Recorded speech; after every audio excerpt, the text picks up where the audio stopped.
a chip implanted in your forehead or your right hand, a central government that will compel you to do as they determine, or a subtle ideological movement that will dominate our minds without us even realizing. After all, which of these three theories could be the mark of the beast? Which one is correct? And what if I told you that there is a new theory circulating on the internet and among the world's leading theologians about what the mark of the beast will be?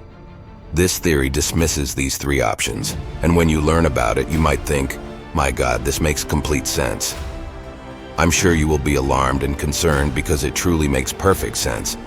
This theory is recent and is causing a buzz on the internet. Whether it has a solid basis or not, that's for you to decide. To do that, I need you to stay with me until the end because I need to explain point by point on this matter so that you can understand everything in a simple and straightforward manner, and only then draw your conclusion. I guarantee you won't regret it. The content of this video is perfect, but before we begin, I need your help. The Ancient Scriptures channel has been doing a fantastic job, especially on the topic of the apocalypse, which is a complex and sometimes challenging subject to interpret. Creating these videos requires hours of study to ensure the content is of excellent quality for you. So I need you to subscribe to the channel, like, and comment. Only then will I know I'm on the right path. Your support is crucial. With that said, let's get started.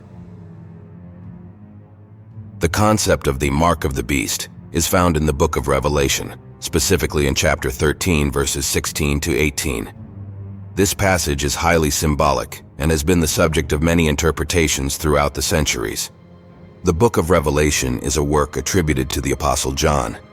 It is filled with images, symbolism, and prophetic visions that speak of the end times and the spiritual battle between good and evil.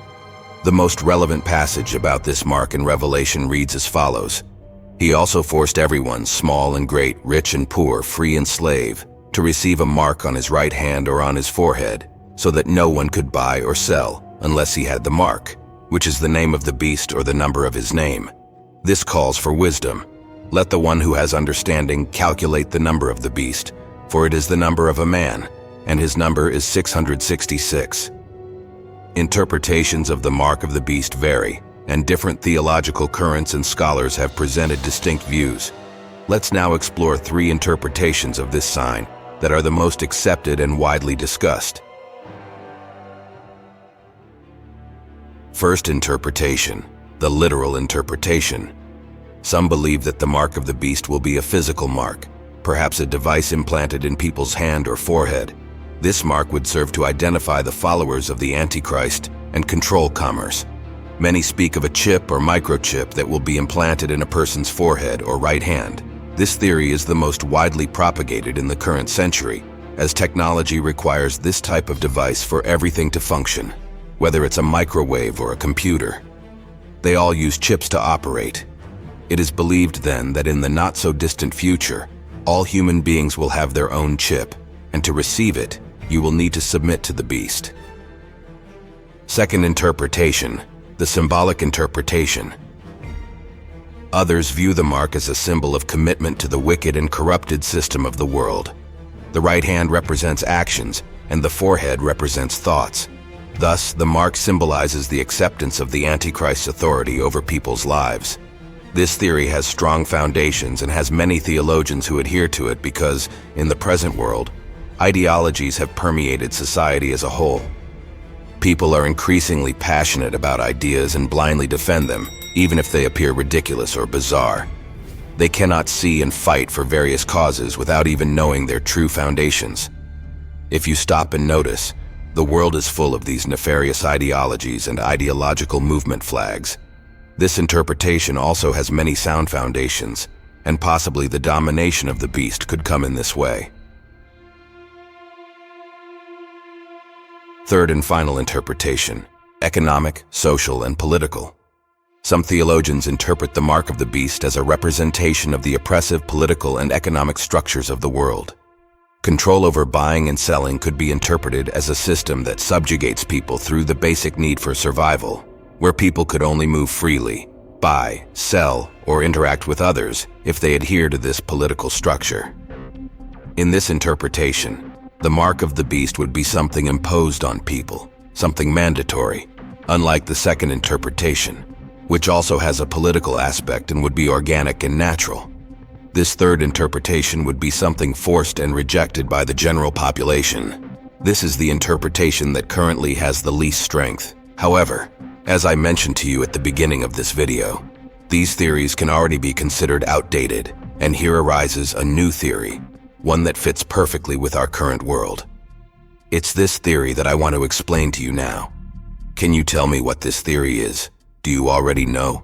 Write it down in the comments. I want to know your opinion and have a conversation with you on this topic. And if you disagree with the theory I'm about to reveal, please comment on why and try to convince me otherwise. I am convinced that this theory is the most correct, but I am open to new thoughts. Perhaps you might change my opinion. Or better yet, what if you have an intriguing theory and we make a video discussing it? What do you think of that? Tell me what your theory is. Now let's get to the point. Let's return to the apocalyptic text. It shows us that the mark of the beast is something that transcends social class or condition.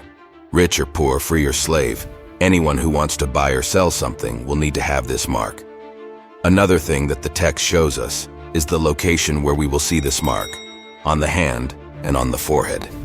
Now if you stop to think, you'll see that we already have this artifact of the beast practically in the hands of almost every human being. The cell phone. The cell phone has become an indispensable accessory in our lives today. Have you ever forgotten your phone at home when you went out? You lose contact with everyone, can't buy, can't sell, can't access your bank account, can't call an Uber, order food, nothing. Everything is inside it. All the things we need in our daily lives are concentrated in a single device. If you analyze it, the cell phone is always in our hand and reflects its light on our forehead every time we need to access it.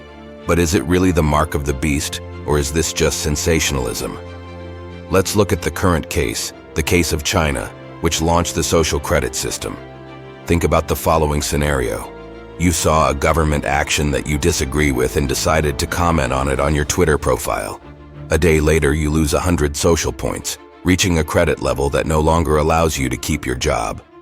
This is the reality for a significant part of the Chinese population that is monitored by the Chinese social credit system, and they control this through the cell phone. Chinese citizens are already controlled by the government. To buy or sell, it's only possible through an official government app, much like the Brazilian Pix system. To obtain any certificates, such as marriage, birth, or a driver's license, it's also done through an app on your cell phone. Even when you're sick and visit a doctor in China, the medical certificate is stored in the system, sent to the company where you work. If it's a contagious disease, you're even prevented from going out in public, as the city's security camera system is interconnected through facial recognition. You're identified on the streets, and the authorities are alerted so they can take the necessary measures. We can conclude that a type of mark is already being tested and used by the Chinese government, a form of social, political, and economic control over its people. This system can be easily replicated for other government systems and countries around the world. Therefore, it is believed that the mark of the beast is already among us, and it is the cell phone. With it, an entire population can already be controlled very efficiently. So, do you agree with this interpretation?